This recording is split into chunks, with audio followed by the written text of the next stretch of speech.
BRS की वरिष्ठ नेता के कविता ने तेलंगाना की कांग्रेस सरकार से मांग की है कि संविधान के अनुच्छेद 243D के तहत राज्य में अन्य पिछड़ा वर्ग ओबीसी के लिए 42% आरक्षण लागू करें।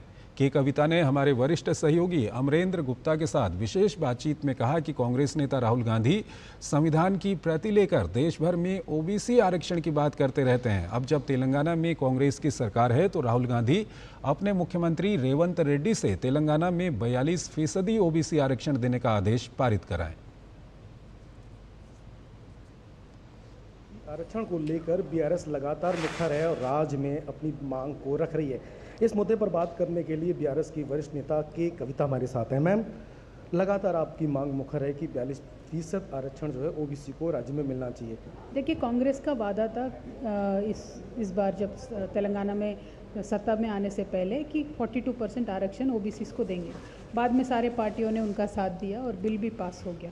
बिल पास होने के बाद क्योंकि ये लोकल बॉडी का आरक्षण का बात है, स्टेट गवर्नमेंट एक गवर्नमेंट ऑर्डर देके इमीडिएटली इलेक्शंस को जा सकते हैं, लेकिन कांग्रेस पार्टी वो ना करते हुए ब्लेम पूरा भारतीय जनता पार्टी पे डाल रहे हैं और कह रहे हैं कि ये तो बिल अभी राष्ट्रपति जी के पास आ गया, हमारे हाथ में कुछ नहीं है। राहुल जी हमेशा संविधान लेके घूमते हैं, तो मैं उनसे रिक्वेस्ट करना चाहती हूँ कि आर्टिकल 243D संविधान की हमारी, वो कहते हैं कि आपका ही अधिकार है स्टेट का, तो इमीडिएटली आप फ़ोन कीजिए अपने सीएम साहब को और बोलिए कि गवर्नमेंट ऑर्डर पास करे। तो एक दिन की बात है। जिस समय तेलंगाना में इलेक्शन चल रहा था, मैं वहाँ पे कवरेज पे था। राहुल गांधी ने साफ तौर पर कहा था कि राज्य में ओबीसी को आरक्षण मिलने की लड़ाई लगातार जारी रहेगी। अब राज्य में कांग्रेस की सरकार है, रेवंत रेड्डी उसके मुखिया हैं और अब आप मांग कर रही हैं उन्हीं से कि 42% आरक्षण राहुल गांधी दिलाएं। आखिर की वजह? देखिए, यही है कांग्रेस पार्टी की धोखेबाजी, जो ये लगातार 2011 से करते हुए आ रहे। 2011 में उन्होंने पूरे देश का भी जनगणना किया था,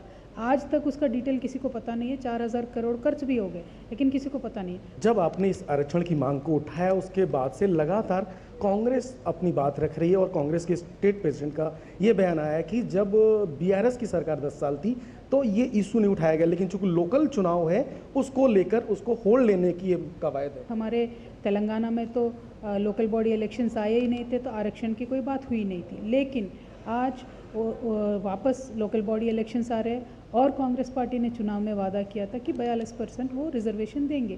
कास्ट सेंसस को लेकर राहुल गांधी लगातार तेलंगाना मॉडल की बात करते हैं, हालांकि आप सवाल उठा रही हैं इस मॉडल को।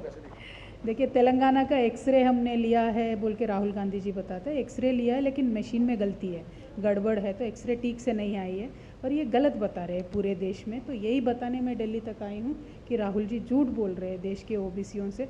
अगर आप सिंसियर है, अगर आप सीरियस है, तो आप गवर्नमेंट ऑर्डर एक दे दीजिए, कल के दिन काम खत्म हो जाएगा, आरक्षण मिल जाएगी 42%। वो करते नहीं है, वो सिर्फ पॉलिटिक्स करना चाहते हैं। बस यही बात आपके ज़रिए ओबीसी को बताना था। कांग्रेस ने वादा किया था जिसके बाद वो मुकर गए हैं और इसीलिए वो दिल्ली आकर राहुल गांधी से कहना चाहते हैं कि अपने वादे को पूरा करें और राज्य के ओबीसी को 42% आरक्षण दें।